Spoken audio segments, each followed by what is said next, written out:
আসসালামু আলাইকুম everyone, welcome back to my channel Arisha Pakshala. হাজির হয়ে গেলাম সকালের জন্য খুবই মজার হেলদি একটা জলখাবারের রেসিপি নিয়ে। আজকে আটা আর অল্প কিছু উপকরণ দিয়ে ঝটপট এই নাস্তাটা তৈরি করে নিয়েছি। খেতে কিন্তু বেশ মজারই হয়েছে। তো আশা করছি আপনাদের কাছেও খুবই ভালো লাগবে। তাহলে চলুন দেখে নিই নাস্তাটা কিভাবে তৈরি করছি। নাস্তা তৈরির জন্য লাগবে আটা। 200 গ্রাম আটা বলে নিয়ে নিলাম।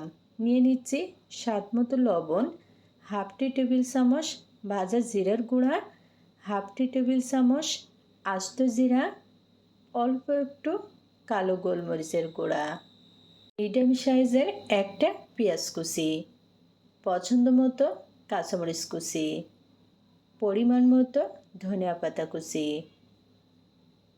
নিয়ে নিচ্ছি পানি, নর্মাল পানি, তবে সবটুকু পানি একসাথে দিব না, অল্প অল্প করে পানি দিয়ে একটা ঘন ব্যাটার তৈরি করে নিচ্ছি। আর হ্যাঁ, এই ব্যাটার তৈরির সময় অবশ্যই খেয়াল করতে হবে যেন এর ভিতরে কোনো দলা না থাকে। মিশিয়ে নেওয়ার এই পর্যায়ে নিয়ে নিচ্ছি আলু, সিদ্ধ আলু।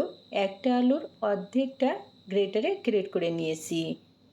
আজকের নাস্তাটায় আলু দিলে কিন্তু খেতে অসাধারণ টেস্টি হবে। আর সবশেষে নিয়ে নিচ্ছি 1 টেবিল চামচ টমেটো কুচি।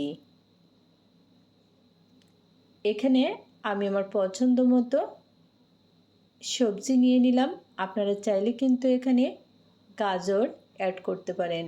তাছাড়া একটা ডিম দিয়েও এই নাস্তাটা তৈরি করে নিতে পারেন।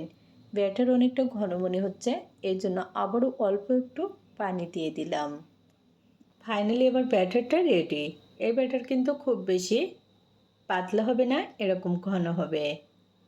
চুলায় প্যান দিয়ে প্যানে সাদা তেল দিয়ে দিলাম। তেল গরম হয়ে গেছে। এখন 1 চামচ আর হাফ চামচ ব্যাটার দিয়ে দিলাম। ব্যাটার দিয়ে এরকম করে একটু মেলে নিচ্ছি।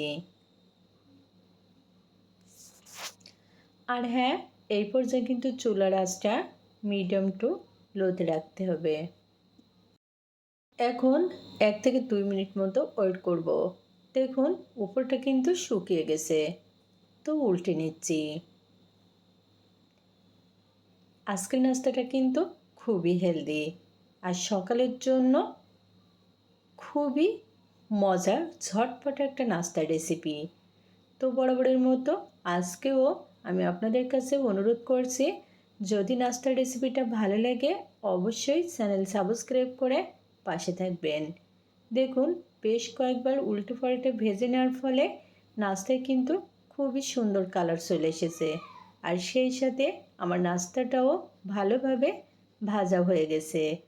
তো এখন নাস্তাটা তুলে নিচ্ছি।